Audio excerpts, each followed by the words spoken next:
ഓർക്കുന്നുണ്ടോ കൊടുമഴയത്ത് ആ രാത്രിയിൽ ഒരു അപ്രതീക്ഷിതമായ സംഭവം? ഒരുപാട് പ്രതീക്ഷകളുമായി ഇറങ്ങിയ എയർ ഇന്ത്യ എക്സ്പ്രസ് നിയന്ത്രണം വിട്ട് പ്ലെയിൻ തകർന്ന ആ സന്ദർഭത്തിൽ 2 പൈലറ്റ് അടക്കം 18 പേർ മരണപ്പെട്ട ആ മഹാദുരന്തത്തിൽ തകർന്നു കിടന്ന ആ വിമാനത്തിലെ കുടുങ്ങിക്കിടക്കുന്ന ആ നിസ്സഹായതയോടെ നോക്കി നിന്ന ആ മനുഷ്യർക്ക് നേർക്ക് കൊറോണ കാലം പോലും വകവെക്കാതെ സ്വന്തം ജീവൻ വേണയും വെച്ച് അങ്ങ് രക്ഷിച്ച ആ കൊണ്ടോട്ടിക്കാരുടെ ആ സന്മനസ് ഉണ്ടല്ലോ, അത് വേറെ തന്നെയാണ്. ഞങ്ങൾ ഹോസ്പിറ്റലിൽ ഞാൻ എൻ്റെ വണ്ടിയിൽ ആളുകളെ കൊണ്ടുവന്നുകൊണ്ടിരിക്കുകയാണ്. എത്രയും പെട്ടെന്ന് എല്ലാവരും ഉണ്ടെങ്കിൽ വേഗം സജീവമായിട്ട് ഒന്ന് വേഗം പ്രവർത്തിക്കണം. നമ്മുടെ നാട്ടിലെല്ലാവരും Today the same Malappuram is hogging the headlines literally for the manner in which the people of the district. സംസ്ഥാനത്തുണ്ടായതിൽ ഏറ്റവും വലിയ വിമാനാപകടം നടന്ന് 2.25 മണിക്കൂറുകൾക്കകം രക്ഷാപ്രവർത്തനം പൂർത്തിയാക്കാനായത് ഈ മനുഷ്യത്വം മുറുകെ പിടിച്ചതുകൊണ്ട് മാത്രമാണ്.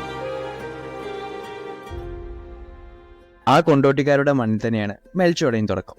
പ്രൊഡക്റ്റ് പല ഷോപ്പുകളിലേക്ക് എത്തിക്കുമ്പോഴും അവർ നല്ല പ്രോത്സാഹനമായിട്ട് നൽകി. വേറെ ഒന്നുമല്ല, അവർ ഞങ്ങളുടെ പ്രൊഡക്റ്റിനെ കുറിച്ച് വ്ളോഗ് ചെയ്യുന്നു. നല്ല പ്രീമിയം ബോക്സിൽ വരുന്ന ഐറ്റംസ് ഉണ്ടാവും. നിങ്ങൾ എടുത്താൽ തമറ് എടുക്കാഴ്ച തമറിട്ടുണ്ടാക്കിയ ചോക്ലേറ്റ് ഉണ്ടാവും. അതോടൊപ്പം തന്നെ ഞങ്ങളുടെ ഒരു പ്രൊഡക്റ്റ് കണ്ട ഉടനെ തന്നെ ഞങ്ങൾ ക്രെഡിറ്റ് ഇല്ലാതെ തന്നെ മുഴുവൻ എമൗണ്ട് തന്ന് പ്രോത്സാഹിപ്പിച്ചൊരു കാര്യമാണ്. ഇതുപോലുള്ള തുടക്കക്കാർക്കൊക്കെ ഇത്തരത്തിൽ പ്രോത്സാഹനം നൽകുന്ന ആ കൊണ്ടോട്ടിക്കാരുടെ സന്മനസ് ഉണ്ടല്ലോ, അത് വേറെ തന്നെയാണ്. ബാക്കി പിന്നെ